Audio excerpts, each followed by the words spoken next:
Baik pemirsa, terima kasih masih di Fokus Media.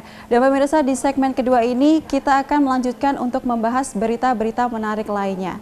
Nah Pak, ini ada berita menarik lainnya yang hangat sekali dan wajib sekali kita bahas sepertinya Pak. Jadi akhir-akhir ini Satuan Reserve dan Narkoba Polres Musirawas menunaskan sabu seberat 306,88 gram. Jadi apa nih tanggapan dari Pak Endang ataupun Pak Dedi? Jadi seperti ini. Posisi kita ini termasuk Musirawas Utara dan Lubulingga ini kan daerah perlintasan kita ini. Jadi perbatasan antara 3 provinsi, Sumatera Selatan, Bengkulu, dan Jambi. Jadi memang posisi yang potensi untuk sangat-sangat potensi ya untuk peredaran narkoba. Itu kemarin kita yang di Polres Murah, yang tangkapan Polres Murah itu kemarin sudah dimusnahkan dengan cara di blender. Dan menurut pihak BNN, dengan diungkapnya kasus ini dengan 306 tadi ya, 306 gram sabu-sabu ini, itu ternyata bisa dipakai untuk 1.500 orang pecandu. Jadi itu bisa menyelamatkan 1.500 pecandu. Jadi yang seharusnya bisa dipakai untuk sebanyak itu akhirnya gagal kan, seperti itu. Jadi ini juga ya kita harapkan bahwa ini suatu prestasi ya. Jadi bisa terus dilakukan oleh pihak BNN ataupun polisi ya, pihak kepolisian. Ya, pihak kepolisian. Ya, kalau untuk Pak Dedi sendiri bagaimana Pak? Ya, lagi-lagi kami pertama pengen sampaikan apresiasi dulu pada Sat Narkoba Polres Murah yang telah berhasil mengungkap kasus jaringan narkoba ini. Katanya ini bukan jaringan yang sudah skala nasional kan, bahannya dari Pekanbaru katanya kan. Dan tersangkanya ada 4 orang ditangkap, 6 atau 4 itu ada beberapa 6 orang ditangkap di berbagai tempat ya, salah satunya di wilayah Muratara. Nah, ini merupakan kinerja yang cukup luar biasa dari Satuan Polres Murah. Nah, sampai dengan kemarin informasi yang didapat juga bahwa ini melibatkan juga tersangka yang berada di NAPI kalau tidak salah ya, lapas narkoba. Sebagai pelaku utama, pengendali. Ini juga suatu hal yang cukup sangat memprihatinkan juga kan.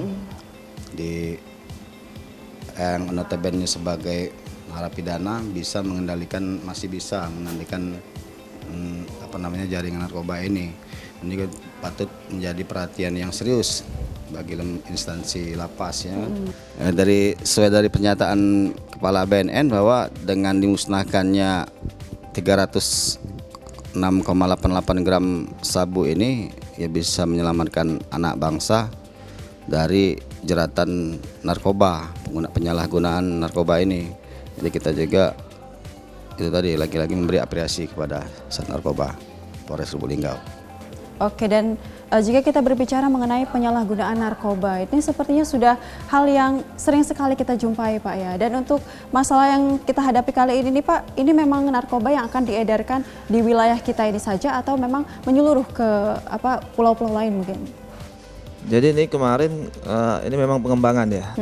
Jadi bahwa mereka ini memang bandar sepertinya, memang bandar yang sudah diincar oleh pihak Polres Murah. Dan memang benar kata Pak Dedi tadi, ternyata setelah diselidiki ini sudah otaknya justru ada di lapas narkoba di lapas narkoba. Dan ini sekarang masih dalam proses penyelidikan dan juga ini masih ada koordinasi ya antara pihak Polres Murah dengan pihak lapas. Sabu ini narkoba ya itu memang peredarannya bukan hanya dalam skup kecil. Seperti kita tahu bahwa biasanya justru bukan antar pulau lagi, malah ini narkoba ini asalnya dari luar negeri kadang-kadang itu ya. Asalnya mungkin dari Cina atau dia lewat Malaysia dia masuknya ke kita, nanti masuk ke Indonesia. melalui Aceh, bisa melalui Medan, kemudian mulai bisa lewat darat ataupun lewat udara atau lewat jalur-jalur air kan. Nah, nanti semakin lama semakin ke tengah harganya semakin tinggi, semakin tinggi, semakin tinggi dan seperti itu. Iya. Nah, jadi memang ini ancaman ya, ancaman bagi generasi muda untuk keseluruhan, bahwa narkoba ini bukan cuma musuh polisi atau musuh BNN, tapi musuh kita semua ya, iya. seperti itu. Baik Pak, kita beralih ke informasi atau masalah selanjutnya nih Pak ya. Sebenarnya kita ini sedang terdapat suatu berita duka sebenarnya yang dialami oleh salah seorang siswa di SMA Negeri 5 Lubuk Linggau. Yang mana siswa ini Pak mengalami kecelakaan dan mohon maaf meninggal dunia Pak. Jadi apa tanggapan Pak Endang ataupun Pak Dedi? Terungkap dari peristiwa tersebut ya. Iya. Ternyata lagi-lagi ada kelalaian. Benar kata polisi, kecelakaan diawali oleh kelalaian atau pelanggaran. Apa pelanggarannya? Ternyata ini salah satunya nggak pakai helm. Kalau pakai helm kemungkinan ya, ini kita bukan berandai-andai ya, tapi ada kemungkinan. ya secara hitung-hitungan bahwa hasil penelitian bahwa apabila kita pakai helm itu kemungkinan untuk cedera di kepala itu kan lebih kecil. Karena walaupun ya kita walau alam ya masalah nasib itu kan, ajal dan tapi kan itu ada pelindung kepala untuk menghindari hal-hal yang lebih fatal ya. Seperti itu mungkin. Untuk Pak Dedi bagaimana Pak? Pertama kami ingin sampaikan bela sungkawa dulu atas keluarga korban yang ditinggalkan, terutama juga pihak SMA 5 ya, dimana salah satu siswanya ini meninggal dunia akibat kecelakaan lalu lintas. Jadi benar kata Pak Endang bahwa untuk berkendara itu orang tua sebaiknya ataupun guru itu harus benar-benar mewanti-wanti anaknya dulu sebelum menggunakan kendaraan. Bila perlu terlebih dulu mengurus lah syarat-syarat ataupun untuk bisa mengendara seperti SIM dan terutama kelengkapan untuk menunjang keselamatan, terutama helm kan. Iya Pak. Karena helm ini untuk melindungi benturan keras di kepala kan. Karena kalau kepala yang fatal kemungkinan besar kecelakaannya menyebabkan kematian sangat tinggi. Iya. Makanya perlu diingatkan kepada anak-anak remaja terutama yang memang sedang emosinya menggebu-gebu kan, belum stabil. Masa remaja Pak. Juga kami baca itu bahwa ini ada semacam buru-buru untuk ngejar waktu kan karena mereka sedang semesteran. Itu. Jadi ini ada ya. Jadi perhatian juga untuk orang tua. Iya, jadi kita ini kadang-kadang itu, dan ini juga sebenarnya ya karena kondisi juga ya. Jadi daerah Lubuk Linggau ini kita ini masih banyak titik-titik yang tidak terlokasi, yang tidak mendapat angkutan umum seperti itu. Nah, kadang-kadang nih anak-anak yang seharusnya belum waktunya untuk berkendara karena dia belum memiliki SIM, itu terpaksa harus berkendara ke sekolahnya, berkendara sendiri.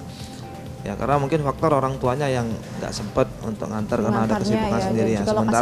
Sementara mereka ini belum layak kan, belum memiliki kompetensinya untuk berkendara sendiri. Nah ini bahkan kadang-kadang ya salah satu sisi juga kadang-kadang dititipkan misalnya menggunakan ojek, ternyata ojeknya juga melanggar seperti itu. Nah, jadi ini semakin riskan kondisinya. Jadi memang ini harus menjadi perhatian sama-sama ini kan, bahwa untuk artinya bukan hanya faktor helm, mungkin banyak.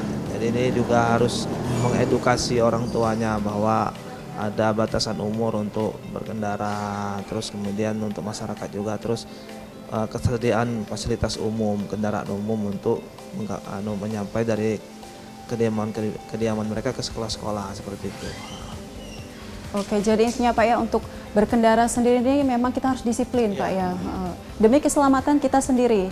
Oke, baik pemirsa, kita break sebentar Pak ya. Baik pemirsa, jangan beranjak kemana-mana karena Fokus Media akan segera kembali.